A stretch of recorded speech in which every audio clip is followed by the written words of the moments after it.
Orang duk le kubur bila tak ada amalan tahu tak, duk tepik, duk meluik, duk membanggil, duk minta tolong.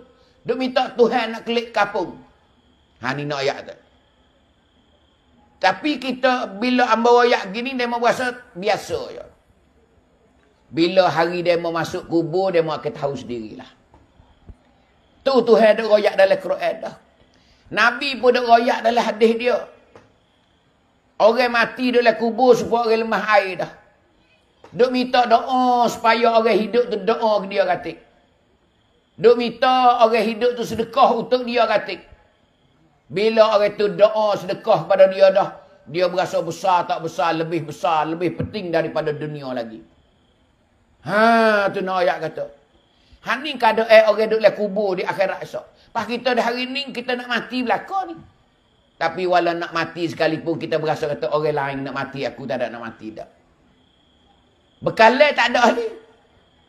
Kita ni bekalai tak ada cedek apa ni. Dia tak karik je. Hak tu lah hamba dah royak kata gigi tak ada tinggal gosi dah. Dia nyok nak masuk lubang kubur. Tak karik lagi nak royak kata. Tak pergi lagi orang mengajar ke masjid. Tak ada duk bergaduh lagi, duk berzikir ingat Tuhan bertobat. Tak ada lagi. Duk cakap. Hak ngasuh cucu lagi. Tak ada penting dengan amalan hari ni nak royak. No, betul tak betul nak Nabi royak.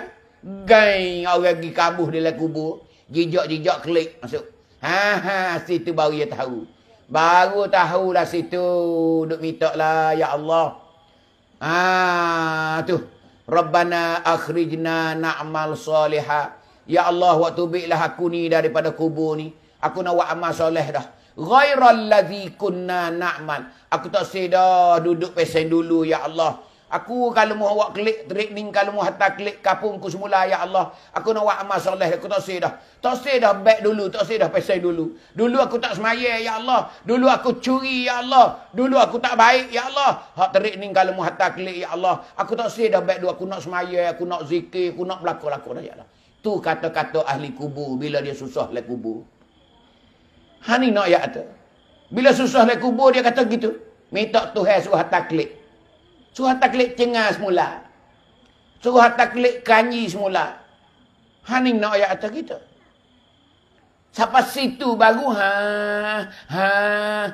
jadi gapo lagi dah. Mung kena terima semata dah. Haning keadaan nak rakyat kita di alam akhirat lagi. Selama mana kita tak makan akhirat, selama tu kita tak boleh ubah diri kita. Dia tak harik ceri-ceri.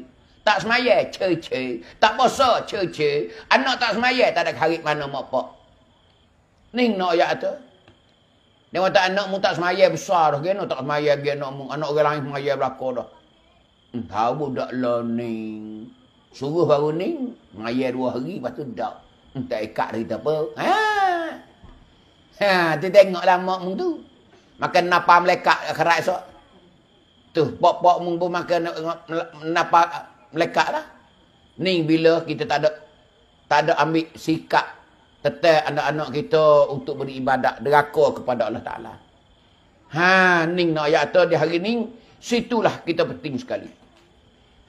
Penting kita kena kerja sama. Panggil insijam. Serentak. Tu panggil serentak. Apa serentak? Mana pemimpin sekali dengan anak rakyat, lebih lagi pemuda-pemudi ingat molek. Barulah kita jaya.